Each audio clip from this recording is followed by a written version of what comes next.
पूछना चाहती हूँ, क्या आज के भारत की हवा मलयज शीतलम है? नहीं अध्यक्ष जी, बस संसद से बाहर कदम रखिए, एक गहरी सांस लीजिए। ये चंदन की महक नहीं, ये जहर है जो आपके हमारे फेफड़ों में उतर रहा है। दुनिया के 20 सबसे प्रदूषित शहरों में से 13 भारत में है। दिल्ली की हवा में सांस लेना मानो रोज 20 सिगरेट पीने जैसा हो। भारत हर साल सर्दियों में जहरीली हवा के प्रकोप में घिर जाता है। AQI गंभीर स्तर पर आ जाता है। ठंडी हवा का सपना अब gas chamber, ma'am 2 minutes, gas chamber की हकीकत बन चुका है। हम वो देश हैं जहां सरकार प्रकृति पर बने गीत का मान मर्दन तो करती है, पर उसी प्रकृति, जंगल, हवा, पेड़ को बचाने वाले कानूनों को धीरे धीरे खुद ही खत्म कर रही है। सुजलाम सुफलाम का अर्थ है, सुनिए, ऐसा देश जहां स्वच्छ और पर्याप्त जल हो, जहां नदियां जिंदा हो, बहती हो, जीवन देती हो। अध्यक्ष महोदय, लेकिन अब जरा यमुना का हाल देखिए। धन्यवाद अध्यक्ष महोदय। आज हमारे राष्ट्रगीत के 150 वर्ष पूरे होने पर हो रही महत्वपूर्ण चर्चा में गर्व के साथ एक भारतीय होने के नाते मैं अपने विचार रखना चाहती हूँ। सदन में इतिहास को तोड़ मरोड़ कर पेश करके फिर से मुस्लिम तुष्टीकरण के नाम पर भारतीय मुसलमानों को कटघरे में खड़े करने की कोशिश की जा रही है। लेकिन मैं सदन में बताना चाहूँगी कि हम भारतीय मुसलमान जिन्ना के आह्वान को ठुकराकर अपने इस प्यारे वतन की मिट्टी के साथ मजबूती से जुड़े रहे।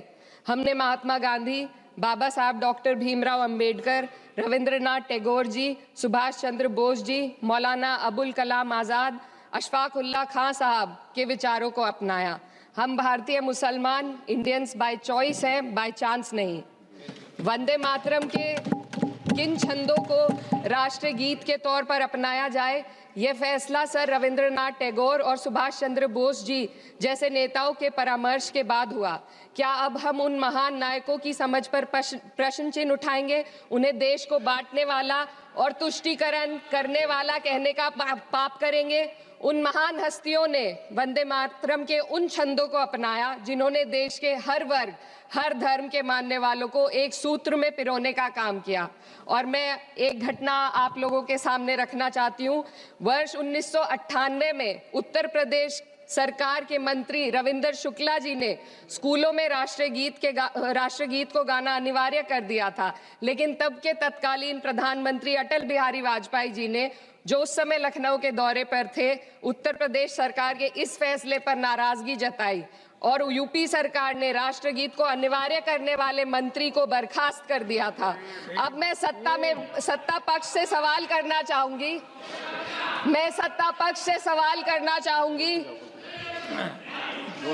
बोलने दीजिए।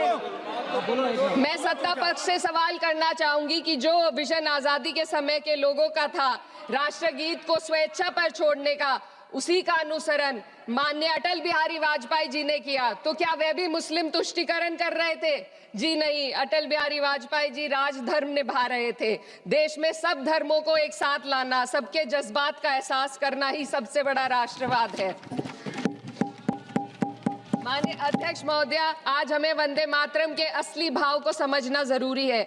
यह गीत तो देश के जल, जंगल, जमीन, हरियाली और निर्मल हवा की वंदना को समर्पित है। यह भारत की जन जन की मंगल कामना करता है कि भारत का हर नागरिक स्वस्थ रहे, सुरक्षित रहे और सम्मान के साथ जी सके। सुजलाम सुफलाम का अर्थ है, सुनिए, ऐसा देश जहां स्वच्छ और पर्याप्त जल हो, जहां नदियां जिंदा हो, बहती हो, जीवन देती हो। अध्यक्ष महोदय, लेकिन अब जरा यमुना का हाल देखिए। दिल्ली प्रदूषण नियंत्रण समिति की 2025 की रिपोर्ट बताती है कि यमुना के कई हिस्सों में BOD स्तर 127 mg पर लीटर है तक पहुंच चुका है, जबकि किसी जीवित नदी के लिए ये 3 mg पर लीटर से कम होना चाहिए। ये सिर्फ नदी का संकट नहीं है, ये किसान का संकट है। नमामि गंगे के नाम पर हजारों करोड़ रुपए खर्च हो गए, लेकिन सच्चाई ये है कि आज भी गंगा और यमुना के किनारे किसान मजबूरी में उसी जहरीली पानी से खेती कर रहा है। वही जहर अनाज में उतरता है और वही जहर किसान की जिंदगी को धीरे धीरे खत्म कर देता है। अध्यक्ष महोदय, जब पानी जहर हो जाएगा तो सुजलाम कैसे होगा? जब किसान बर्बाद होगा तो सुफलाम कैसे होगा?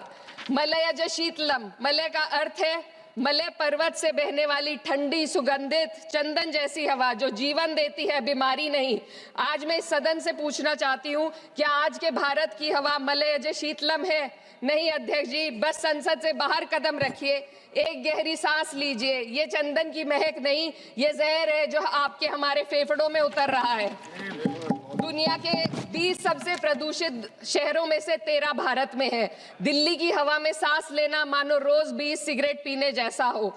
भारत हर साल सर्दियों में जहरीली हवा के प्रकोप में घिर जाता है। AQI गंभीर स्तर पर आ जाता है। ठंडी हवा का सपना अब gas chamber, ma'am 2 minutes, gas chamber की हकीकत बन चुका है। हम वो देश हैं जहां सरकार प्रकृति पर बने गीत का मान मर्दन तो करती है, पर उसी प्रकृति, जंगल, हवा, पेड़ को बचाने वाले कानूनों को धीरे धीरे खुद ही खत्म कर रही है। ये है आज के हमारे मलय अजय शीतलम की अफसोसजनक सच्चाई। अगर हम हवा को साफ नहीं कर पाए तो न सुजलाम बचेगा न सुफलाम बचेगा।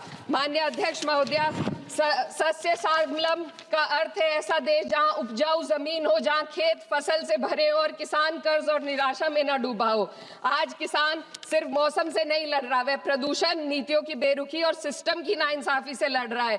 एक तरफ कॉरपोरेट के लोन माफ होते हैं, दूसरी तरफ किसान को उसकी वाजिब MSP भी नहीं मिल पाती है। आप ग्लोबल सुपर पावर बनने की बात करते हैं, लेकिन हमारी पर कैपिटा इनकम दुनिया में 136वें नंबर पर है। हम अपने छोटे पड़ोसी देश से भी पीछे हैं। हमारे लोग $2,500 तक भी नहीं कमा पा रहे एक साल में, और जिन अरबपतियों की ये रक्षा करते हैं वो इतना पैसा 1 सेकंड में कमा लेते हैं।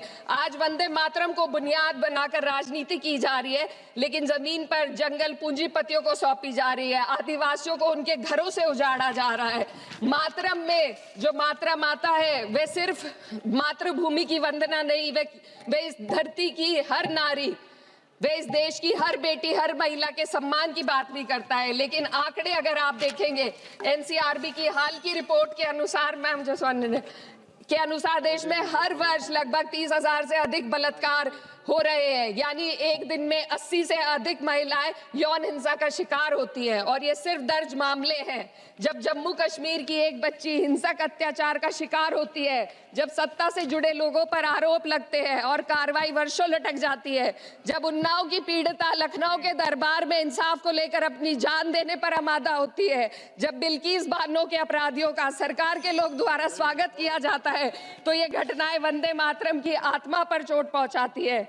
मैं अध्यक्ष महोदया बस यही कहना चाहती हूँ अपनी बात को अंत में रखते हुए कि वंदे मातरम सिर्फ अतीत की ललकार नहीं, ये वर्तमान की जिम्मेदारी है। ये आत्मा मंथन की घड़ी है। यही समय है कि हम वंदे मातरम को सिर्फ नारा नहीं, नीति और जिम्मेदारी बनाएं। और अपने जज्बात को मैं आलमा इकबाल साहब के तराना हिंद के साथ इस सदन में रखना चाहती हूँ कि सारे जहां से अच्छा हिंदुस्तान हमारा, हम बुलबुले हैं इसके, ये गुलसिता हमारा, मजहब नहीं सिखाता आपस में बैर रखना, हिंदी है हम, वतन हिंदुस्तान हमारा।